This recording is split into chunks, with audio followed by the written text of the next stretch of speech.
প্ৰথমে তেল দি দিছোঁ, তাৰপিছত দি দিছোঁ পিঁয়াজ,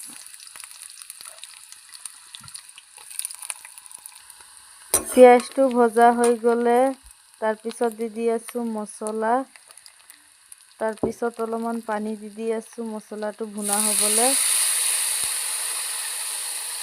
মছলাটো ভুনা হৈ গ'ল, এতিয়া দি দিম কাটি থোৱা চব্জিবিলাক। লৰাই চৰাই অলপমান ঢাকনা দি ঢাকি। এইপিনে মোৰ ল'ৰাটো শুই গ'ল। আপোনালোকে ভাবি আছে ভাত নাখাই শুই গ'ল, নহয়, ইফতাৰী খাইছে, পেট ভৰ্তি হৈ গ'ল, এতিয়া আৰু সি ভাত নাখায়। এইপিনে আকৌ আহি গ'লোঁ তৰকাৰী চাবলৈ। তৰকাৰীত মই ঝোল দিয়া নাছিলোঁ, এতিয়া অলপ ঝোল দি দিম, যিহেতু মই চব্জিটো ঝোল বনাম। চব্জিটো উতলি গ'ল, এতিয়া মই মাছকেইটা দি দিম।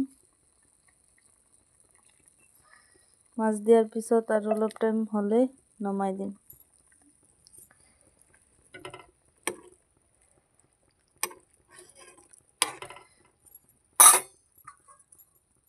ঢাকি দি আছোঁ।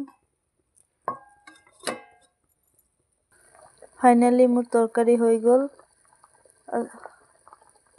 ভালে থাকিব, সুস্থ থাকিব, আল্লাহ হাফিজ।